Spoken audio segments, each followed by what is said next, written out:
man. Like, there's like, get it together.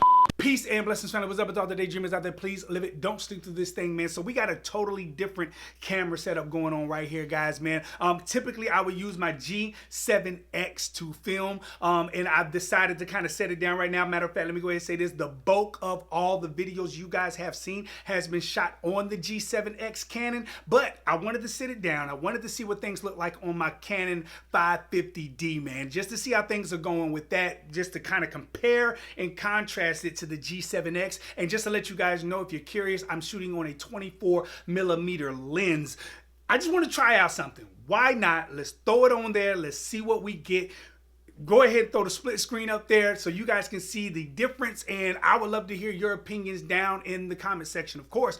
But as you can see the difference, and I'm gonna try my best to go ahead and color grade this. When I color grade it, I'm gonna go ahead and bounce between color grade and non-color grade, if that makes sense, right? Anyways, let me give you my quick thoughts on what I think, because I've used both of these cameras on several occasions, so I kind of understand how they work. Now, I can understand why people will pick the G7X. I totally get it. If you look at the G7X, it just pops out. It got that quality that you really want, and whatever type of content creation that you are doing, it gives you what most people would consider to be, yo, that really draws me in. It has that look. It has that feel. I understand that there's a clarity to it, there's a crispiness to it, man. It pops out, it draws the attention. So I understand why people would pick the G7X, but for me personally, the 550D gives off, and I don't know no other way to put it, so I'm gonna use the word that I know best to describe it. It has a grittiness to it that the G7X just doesn't give me. And I prefer that gritty look. I prefer that. Every time I've shot on the Canon 550D, the look of it has always been like, yo, I absolutely love that. I actually prefer the video from the 550D over the G7X. But here's the question.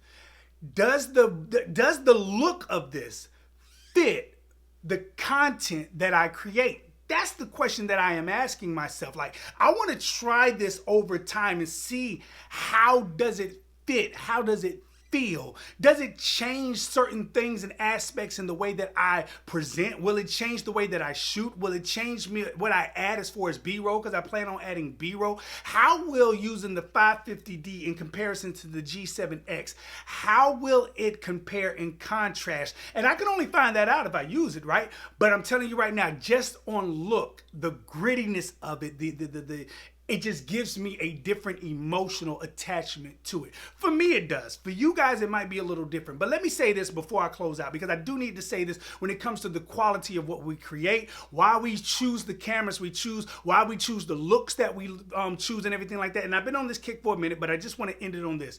Don't get so caught up, because this is what we do. We look at so many different other content creators' content, their videos and stuff like that. And we see how the quality kind of stays consistent with a lot of them, changes up with a few other ones who's kind of also bundled into a different type of look and everything like that.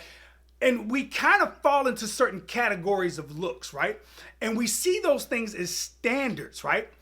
But here's my thing. When you get so caught up in just the standards on what's presented on a consistent basis by the quote unquote elite of any social media platform, you actually stagnate your creative process or your creative brush to create on the empty canvas of life, of what you want to put out there. You actually hold yourself back from saying, I wonder if I tried this, how would it be?